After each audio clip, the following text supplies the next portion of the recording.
This video is sponsored by Telesin.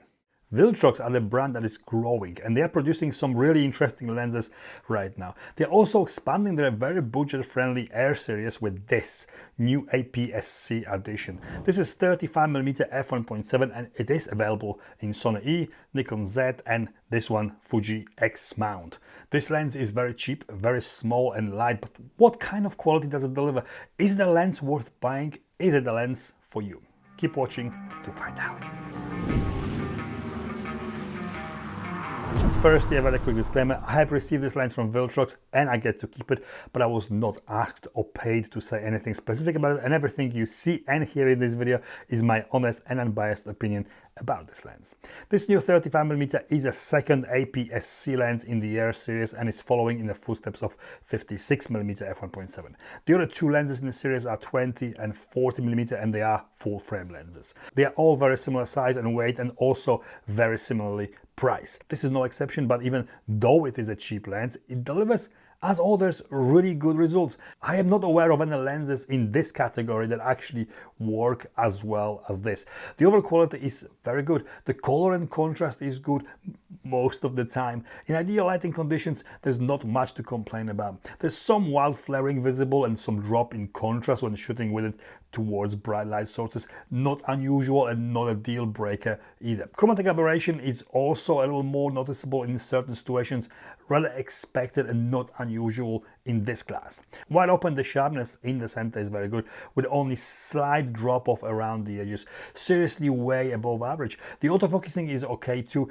As expected, you will never get award-winning performance from it and might be sometimes too slow to consider it for any serious or professional use, but it is not a professional lens and it is not trying to be one. For everyday usage, it works as it should. It focuses quickly enough and it is fairly quiet. The speed of autofocusing and its accuracy, it will also hugely depend on the camera you are using and how and what you use it for. This is APS-C 35mm lens and that gives you about 55mm full frame equivalent. Standard lens field of view that makes it suitable for pretty much everything from portraits to architecture to great looking close-ups. But in focusing distance is about 33 centimeters, standard for this focal length. Closer you get to your subject and further away from the background your subject is, better subject separation and bokeh you are going to achieve with it. It's a simple lens and bokeh it delivers is good. It's not anything wow, but okay and not too busy in my opinion. And now time for the message from the sponsor of this video.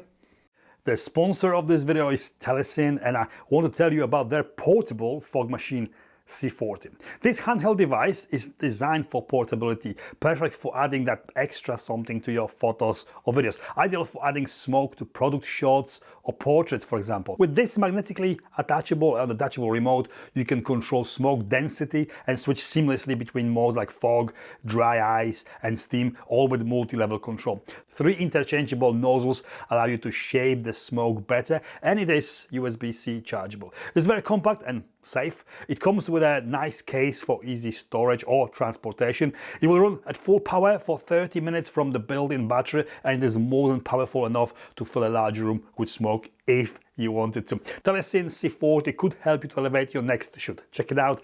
A link is in the description below. For video, generally speaking, autofocus works okay. Unfortunately, I have a Fuji X version and I'm testing it on Fuji XS20, which is not the best for smooth focusing or reliable focusing in video. It still works okay, but it will work better on a new Fujifilm XM5, for example, and certainly better on any current Sony or Nikon cameras for sure. Very small amount of focus breathing, but you need to take into consideration what and who this lens is for. Overall, not a perfect lens, but it is a good, affordable, standard prime lens, well suitable for photography and video. Builds. Good looking, simple, small lens. There's no buttons or switches on it, wide manual focus ring, a bit of plastic on plastic rubbing, very well dampened. It feels okay. Unfortunately, the only way to switch it from autofocus to manual, because there's no switches, is via the camera. It weighs only 170 grams, great weight and size for any Sony, Nikon or Fuji APS-C camera. Filter thread 52mm, there's no optical stabilization, no weather sealing either. There's USB-C socket at the mount for connecting it to the computer and installing future firmware updates. Price.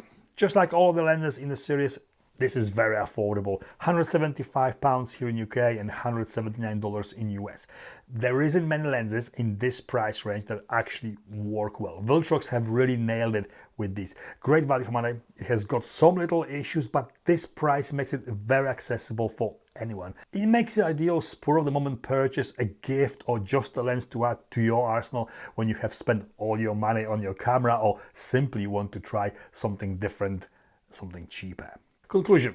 This is another great cheap Viltrox prime for APS-C cameras. It is very hard to criticize it or pinpoint its faults. The price makes it all the faults almost irrelevant. It is not a professional lens, but it is a fun, easy to use prime that delivers surprisingly good results. It's a really good lens choice for anyone starting up or for someone who just wants a small, simple lens that doesn't cost too much. Viltrox are actually changing the perception of what you can or can't achieve with a cheap lens. The Air Series lenses, including this one, are a perfect example of this. It's a proof that you don't have to spend a fortune to start taking photos and being creative. Yes, you will need a camera and they usually have a hefty price tag, but with this lens you can expand your kit and your possibilities without spending a lot more money. I always like the underdog. I like the gear that is not obvious choice. It is in some way inferior or cheaper to challenge myself with to achieve good looking results.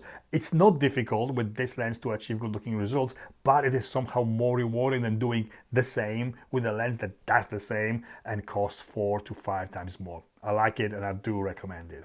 And this is it from me. I hope this video was in some way helpful. If it was, please give me a thumbs up. Please consider subscribing if you are not already doing so. All the photos in this video were edited using my Lightroom presets. Check them out. The link is in the description below. Thank you for watching and I'll see you next time.